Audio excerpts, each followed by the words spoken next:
City news में आपका बहुत बहुत स्वागत है। मैं हूं परिमल खादिया।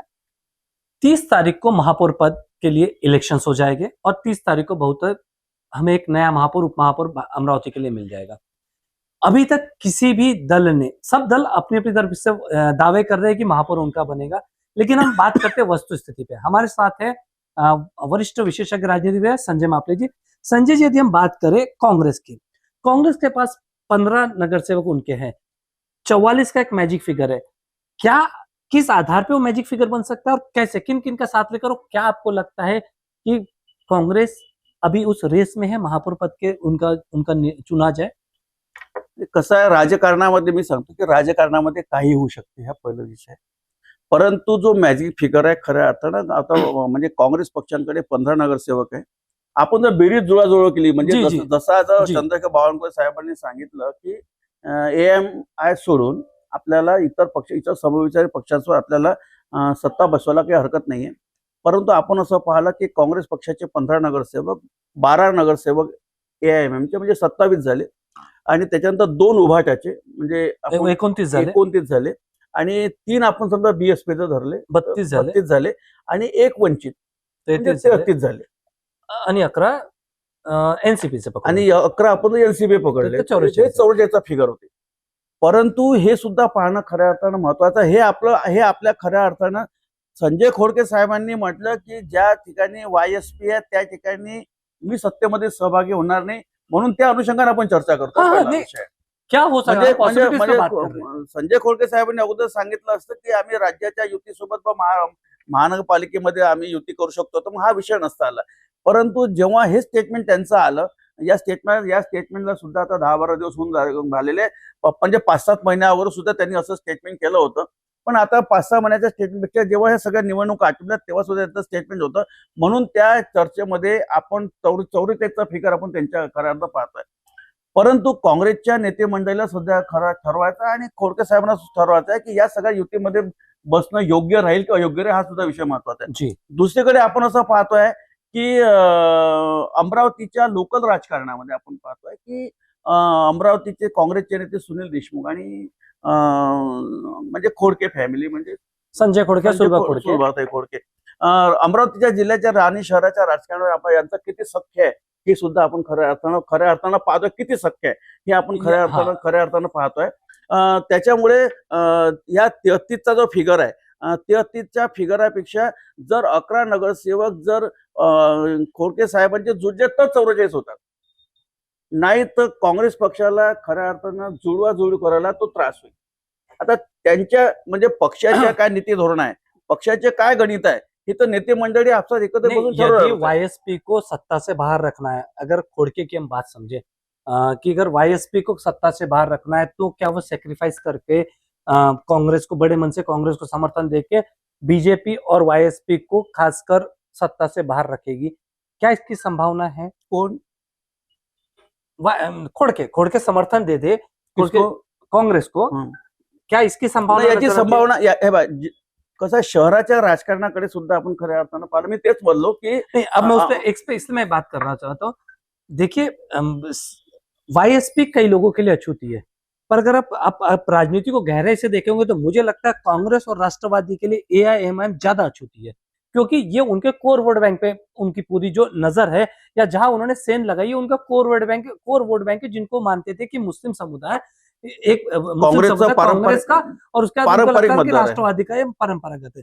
लेकिन इस महानगर पालिका के चुनाव में उन्होंने दोनों ही पार्टियों को धत्ता बताते हुए AIMIM को जिस तरीके से एक प्रचंड उनके जो उनका प्रभाग है उसमें जो जीत दिलाई है, कहीं ना कहीं आने वाले विधानसभा चुनाव के लिए ये उनके लिए खतरे की घंटी है. तो क्या AIMIM को लेकर भी कांग्रेस और राष्ट्रवादी क्या बहुत तरीके से सामंजस्य बना पाएगी? ये एक बड़ा यक्ष प्रश्न है. मी तुम्हाला काय वाटलं की मागच्या निवडणुकी आपण 2017च्या निवडणुकीमध्ये पाहिलं तेव्हा AIMIMचे 10 सीट्स होते जी, परंतु त्याच्यामध्ये पुढे त्या तडजोडीचं यासाठी काम पडलं नाही की कारण की भारतीय जनता पार्टीकडे मॅजिक फिगर होती. जी, हा एक वेगळा भाग आहे की मुस्लिम समाज हा सतत काँग्रेसचा पारंपरिक मतदान राहिलेला आहे आणि मागच्या निवडणुकीमध्ये त्या विधानसभेच्या निवडणुकीमध्ये आपण असं पाहिलं की जवळपास अमीन पटेल एकट्या मुस्लिम बहुल भागातून 53,000च्या वर त्यांनी मतदान घेतलेलं आहे. अलीकडे. याचं जे नुकसान झालं, याचं नुकसान काँग्रेसला पण नुकसान झालंय. आणि महानगरपालिकेमध्ये आपण पाहिलं तर काँग्रेस पक्षाला आणि राष्ट्रवादी राष्ट्रवादीला. काँग्रेसला दोघांना पण नुकसान झालेलं आहे. परंतु खऱ्या अर्थानं महानगरपालिकेची सत्ता जर आपल्याला कब्जात करायची असेल, आपल्याला सत्ता घ्यायची असेल, तर काही काही तडजोड राजकारणामध्ये करावं लागतात. त्याचं कारण असं आहे की जर तुम्ही सत्तेत सहभागी असाल तर पक्षाच्या बळकटीसाठी हे चांगलं आहे. त्या प्रभागाच्या विकासाकरता सुद्धा अनेक फंडच्या माध्यमातून घेतलेले निर्णय सुद्धा चांगले असू शकतात. आणि सत्तेमध्ये जर समजा एखादा पक्ष राहिला तर त्या प्रभागाचा विकास होऊ शकतो आणि पक्षाची बळकटी सुद्धा अधिक प्रमाणामध्ये होऊ शकतो. हे सुद्धा समीकरण मांडायला काही हरकत होणार नाही. नहीं वो सही है, लेकिन जब बात आती है ना कि पार्टी या मैं, तो और जब वो नेता, क्योंकि आप समझ लीजिए सुनील देशमुख यदि एआईएमआईएम का साथ लेते कांग्रेस के लिए तो आने वाला विधानसभा चुनाव उनके लिए और ज्यादा पेचीदा हो जाएगा। वही बात लागू होती है खोड़के के लिए, क्योंकि ये मुस्लिमों को अपना कोर वोट बैंक समझते हैं या मानते हैं। अब तो परंपरागत तरीके से कांग्रेस के लिए मुस्लिम मतदाता हमेशा उनके फेवर में रहे। लेकिन यदि एआईएमआईएम को सत्ता का सुख दिया जाता है, सत्ता में वो सहभागिता होते हैं, तो क्या एआईएमआईएम की ताकत भी बढ़ेगी? जो विधानसभा के लिए जो इतनी एक तरीके से फील्डिंग लगाई जा रही है, उस फील्डिंग में भी तो सेंध लगेगी ना कहीं तो ये वाइबल है। मैं कहूँ कि अगर आप कह रहे हैं कि तड़जोड़ कर लो, कांग्रेस या राष्ट्रवादी आगे बढ़ जाएगी, बट जो नेता है वो नेता का काही ना काही खच्चीकरण. नाही, मी या गोष्टीच्या ह्याच्याकरता सहमत नाही आहे. कसं आहे, निवडणुकात वेगवेगळ्या प्रकारच्या निवडणुका लढतात. स्थानिक स्वराज्य संस्थेच्या निवडणुकीचा वेगळा भाग असतो, राज्याच्या निवडणुकीचा वेगळा भाग असतो, सेंट्रलच्या निवडणुकीचा वेगळा भाग असतो. हे सुद्धा समीकरण आपल्याला पाहता आले पाहिजे. जेव्हा महाराष्ट्राचं राजकारण आपल्याला कोणत्या पक्षाच्या, सेक्युलर कुठल्या पक्षाच्या किंवा कोणाच्या पक्षाच्या हातात द्यायचं असेल, हा वेगळा भाग झाला.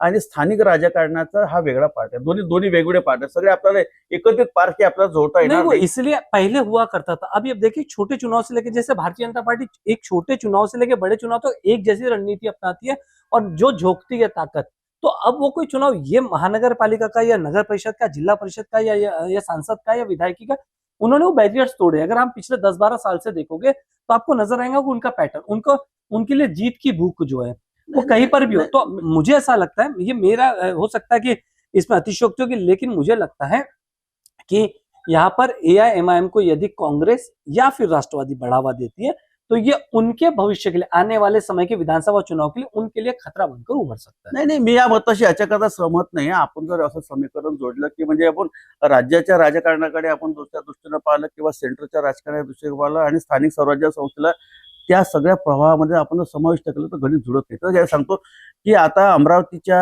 आमदारामध्ये सुलभादेवी खोडके निवडून आले. सुलभादेवी खोडकेंना मतदान दिलं. सुलभादेवी खोडके आमदार झाले, निवडून आले. पण महानगरपालिकेच्या निवडणुकीमध्ये जे यश खऱ्या अर्थानं म्हणजे त्या आमदारांच्या दृष्टीकोन बोलतो मी, महानगरपालिकेच्या निवडणुकीमध्ये जे यश राष्ट्रवादीला पाहिजे होतं, ठीक आहे, तेव्हा त्या भारतीय जनता पार्टीच्या तो वही वो उसका भी एक फर्क पड़ता है. सपोर्टेड होते. देखिए आप लीजिए, दो चीजें हैं. आप क्योंकि सपोर्ट में रहा तो उनका वोट बैंक उनके साथ चला. अब वो अलग लड़े तो वोट बैंक में दो बात होना कोई बड़ी बात नहीं थी. दो फट, अगर आप पूरे उनका मत का विभाजन छोड़ के एक उनके मत अगर देखें तो बहुत इजी भी नहीं, अगर देखा है मतों का अगर विभाजन न कर जाए वाईएसपी, क्योंकि वाईएसपी भी इनके साथ थी. कसं आहे, आता कसं आहे, आता दोन आमदार होते. म्हणजे कसं आहे, विषय कसा आहे, एक विधान परिषदेचे आमदार आणि सुलभाताई, मैं वही कह रहा हूँ आमदार कि दो विधायक होने के बाद यदि वो ऐसा परफॉर्मेंस नहीं कर पा रहे हैं जो उनको आशातीत था कि वो 35 और 40 के आसपास सीट ले जाएंगे, और वो नहीं कर पा रहे, तो क्या ये फेलियर माना जाए उनकी रणनीति का, या फिर क्या वो बैसाखियों का सहारा लेकर अपने आप को और डैमेज करेंगे? क्या, मेरा प्रश्न वो था. नाही, त्यांची मी या गोष्टीला हे देणार नाही की 11 सीट्स निवडून आलेले. आणि खऱ्या अर्थानं आपण असं पाहिलं की पहिल्यांदा राष्ट्रवादीच्या घड्याळीच्या 11 सीट आपण या ठिकाणी आपण पाहिलंय, ज्या खोडके साहेबांच्या फॅमिलीवर विश्वास ठेवून 11 नगरसेवक महानगरपालिकेमध्ये नेऊन मी याला हार मानणार नाही. परंतु खऱ्या अर्थानं आपण असं पाहतो की जो मॅजिक फिगरच्या जवळ पोलीस नाही. काँग्रेसच्या सुद्धा खऱ्या अर्थानं 2017 मध्ये सुद्धा 15 सीट्स होते. आता सुद्धा या 2026च्या निवडणुकीमध्ये सुद्धा म्हणजे 15 सीट्स आहे. परंतु आता जे आपण जे शहराचं राजकारण पाहिलं, तर शहराच्या राजकारणामध्ये मी अगोदर सांगितलं की खोडके साहेबांनी जे स्टेटमेंट दिलं की युवा स्वाभिमान असेल तर आम्ही सामील होणार नाही. म्हणून या चर्चेमध्ये खऱ्या अर्थानं आपण जी सुरुवात केली आहे ती चर्चा अशी आहे की खोडके साहेब जर तिकडे सामील होणार तर खोडके साहेब इकडे येऊ शकतात का? यावर माझं असं मत आहे की अमरावती शहराचं राजकारण पाहिलं तर अमरावती शहराच्या राजकारणामध्ये काँग्रेस आणि राष्ट्रवादी काँग्रेस या जे दोन्ही नेते या दोन्ही पक्षाचे त्यांचं खूप काही सख्य नाहीये.